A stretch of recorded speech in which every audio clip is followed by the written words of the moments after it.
Hey guys, Righteous Raymond here, author of Gaslit Escaping the Narcissist Pit. This is not about my book, but my book kind of touches on this a little bit. But I want to talk to you all about grief, mourning, and loss. Grief, mourning, and loss. So October of last year, I lost my mother to breast cancer. In 3 weeks will be her anniversary of her passing on October 28th. It's about 3 weeks away. And they always say, oh, no, the year first, the first year, first Thanksgiving, first Christmas. My mother died on October 28th. So, we missed the holidays with her. I don't count Halloween. But we miss Thanksgiving with her, Christmas with her, New Year's, her birthday, February 19th, Mother's Day, our own birthday, me and my sisters, our own birthdays. Of course, my stepfather, their anniversary, wedding date and everything, and his birthday. Then her anniversary of her death day coming up. So we've been through our year first. God's been very gracious with us. We managed very well. God's been gracious to us. But just still thinking about how grief, loss, and mourning is for me and other people.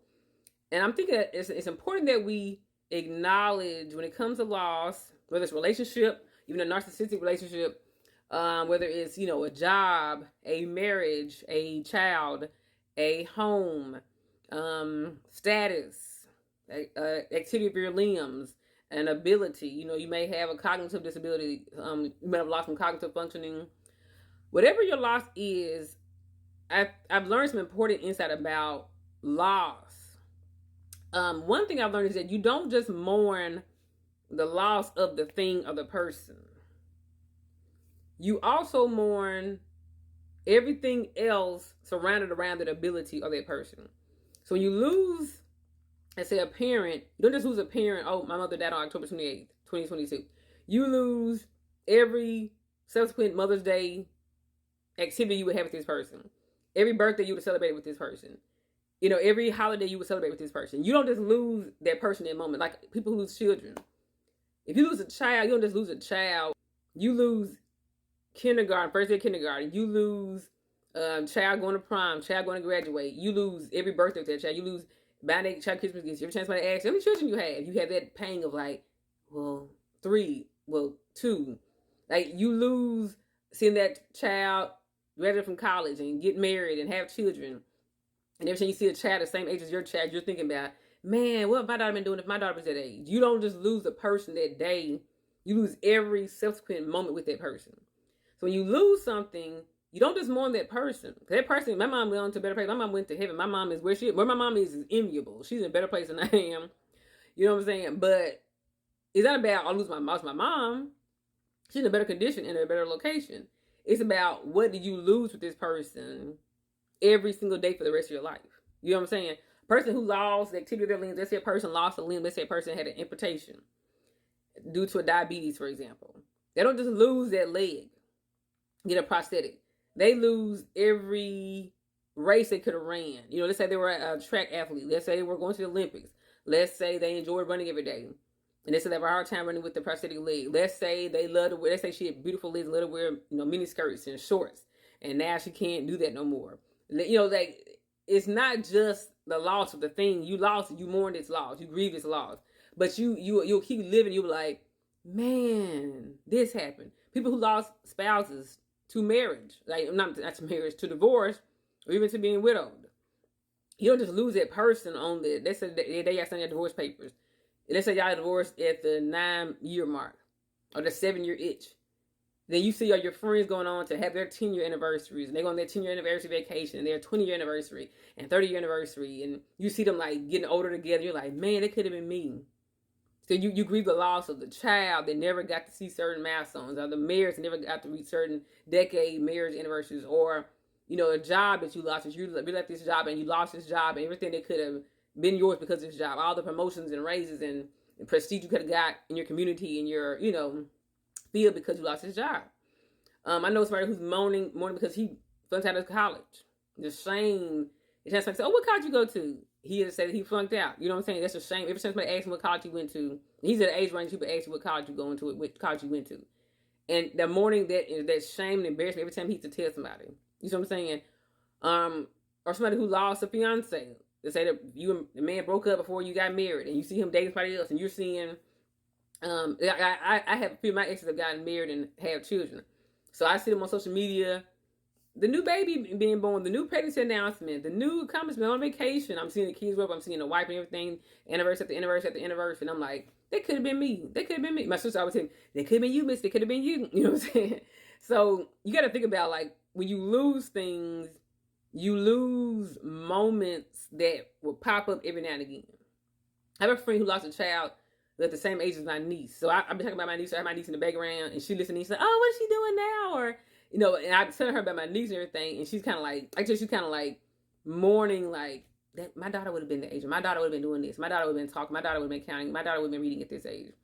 And so I know that she lost a child a long time ago, but she's still mourning moments. You don't just mourn the person, the being, the activity. You mourn moments that you could have had with this person. And that's something you have to mourn. So it's not a one-time grief. Well, I went to grief counseling. I'm good. I'm out of it. It's moments. Like I went to family gathering, went to family gathering this weekend. And I see my cousins with my aunts. And it's like, I won't ever have any more mommy-daughter moments ever again. I never have a mommy-daughter moment in this lifetime ever again. And I know that. I would never have a mommy-daughter moment with my mother ever again for the rest of my life. She was at my undergrad graduation and my master's graduation. She won't be at my doctorate graduation. Lord said it's time I graduate with my doctorate. She won't be there. She was at my sister's wedding. She won't be at my wedding. You know what I'm saying? I have to find my wedding dress. My mom was there for my sister's wedding dress shopping. She won't be there for mine. So it's like, it's not just actual moments. It's hypothetical moments, are coming. My sister had her baby, Aiden. My mama wasn't there. My mama, she was there when Shar had her baby, but she wasn't there when Michelle had her baby. You know what I'm saying? So it's you don't just mourn the person, the being, the event. You mourn every subsequent thing. If you lose like an activity of a limb or something like that, like let's say you lost your vision in your eye. I know a young lady who lost vision on her eyes. It's gonna be, when she go back dating, it gets me kind of hard to date when you don't have both of your eyes. It's gonna be hard to drive, it's gonna be hard to see television, it's gonna be hard to do different things, and when you don't have both your vision, both your eyes. There's some people who lose hearing. You're not gonna enjoy life the same. You're not gonna enjoy movies the same. You're not gonna enjoy life the same. If let's say you get burned in a fire and you lose, your skin's changed. It's gonna affect your life, affect your dating, it's gonna affect, some of those acid in your face. It's gonna affect how you see yourself in the mirror every day. You're gonna miss your face. You're gonna miss you. You know what I'm saying? And so you have to let know there's gonna be a new normal. Your old normal is gone. Your past is gone. There's no more that's over. There's no, you have to, after this moment, the trajectory of your life is changed. After this person is lived, whether it's divorce or loss of a child or a parent or a sibling or a best friend, or when that person passes away, you're going this way. When that person dies, trajectory of your life changes forever. It'll never go back to it. It'll never be on this path again. You have to mourn the loss of that path. You have to mourn every anniversary you would have had with this person. Every celebration with this person, every birthday with this person. It's gone forever. It's gone forever. And it's like, it was a good day. Those were good days. Those good days. It's a gone day. Even some people miss high school. Some people miss college days. That was the most fun. College days was the most fun day. Undergrad was the most fun days of my life. But those days are gone. I'm 38 years old. I can't go back 20 years ago and be a freshman and a sophomore again. You know what I'm saying? So yes, you all, when you're grieving, to grief counselor, just, with your own private time, think about, I'm mourning future moments that I know if I live long enough, I'm going to encounter them. And I have to mourn the loss of the person I would have been doing those things with for the rest of your life. Now that's for a year, not just for 2 years, not for 3 years, for literally the rest of your life. If you're in prison, if you're going to jail, a life sentence in jail, or a 20-year sentence in jail, you got to jail 20 years later, nothing will be the same. Many people will not be alive that you knew. If you're in jail for the rest of your life, this is your new normal. Jail for the rest of your life. Jail food, same scenery, no freedom for the rest of your life. You have to mourn and say, man, those are some good days, there's some gone days. And you have to go on with a new normal and just trust that God is going to walk with you through your new normal. And it may not be a better normal. The other thing, if you lose a child, it'll never be that good again. It can be good in other ways, but people who lose children, it's never that good again. So yeah, you all just think about that. You don't just lose a person, you lose moments for the rest of your life.